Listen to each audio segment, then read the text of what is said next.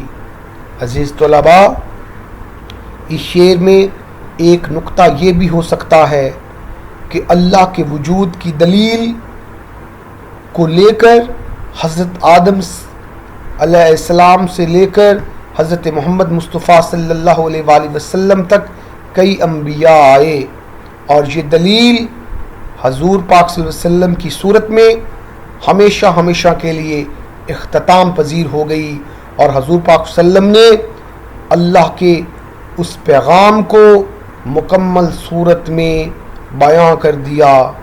حضور پاک صلی اللہ علیہ وسلم کا فرمان عالی شان ہے کہ میں خاتم النبیین ہوں اور میرے بعد کوئی نبی نہیں۔ یہ اس دلیل کی آخری مہر ہے جو حضور پاک صلی اللہ علیہ وسلم کے فرمان میں چھپی ہے۔ تو عزیز طلباء، اب ہم اس شعر کے متبادل اشعار کی طرف آتے ہیں۔ نہ خرد کی روشنی تھی نہ جنوں کی آگہی تھی، تیری رہبری سے پہلے یہ جہاں جہاں نہیں تھا، ہدایت کے لیے دعا کی خاتم المرسلین آئے، کتاب رشد لے کر رحمت للعالمین آئے۔ عزیز طلباء، اب ہم اس نظم کے آخری شعر کی طرف آتے ہیں۔ بجھاتے ہی رہے پھونکوں سے کافر اس کو رہ رہ کر، مگر نور اپنی ساعت پر رہا ہو کر تمام اس کا۔ ساعت کا لفظی مطلب گھڑی، لحظہ، لمحہ یا پل کے ہیں۔ عزیز طلباء، اس شعر کا مفہوم بنے گا، کافروں نے شمع اسلام کو بجھانے کی ہر ممکن کوشش کی، لیکن اسلام کے نور نے مقررہ وقت پر تمام عالم کو منور کر دیا۔ اس شعر کا مرکزی خیال یوں ہے، حق اور باطل روز اول سے برسر پیکار ہیں، حق اور باطل کی جنگ میں فتح ہمیشہ حق کی ہوتی ہے۔ عزیز طلباء، اس شعر کو سمجھنے کے لیے ہم قرآن مجید کی اس آیت مبارکہ کی طرف جائیں گے۔ قرآن مجید کی آیت مبارکہ میں سورہ توبہ میں اللہ تعالیٰ کا فرمان ہے، جس کا ترجمہ ہے، کافر چاہتے ہیں کہ اللہ کے نور کو اپنے منہ سے بجھا دیں، لیکن اللہ اپنا نور پورا کیے بغیر نہ رہے گا، خواہ کافر برا مانتے رہیں۔ عزیز طلباء اور طالبات، جب حضور پاک صلی اللہ علیہ وسلم نے اسلام کا پیغام عام کرنے کی کوشش کی تو کافروں نے حضور صلی اللہ علیہ وآلہ وسلم کو مختلف ہیلے بہانوں سے اس پیغام سے دور رکھنے کی کوشش کی۔ کافروں نے حضور پاک صلی اللہ علیہ وسلم اور شمع اسلام کو بجھانے کی اپنی طرف سے جو ناکام کوششیں کیں، ان کی کچھ مثالیں یوں ہیں۔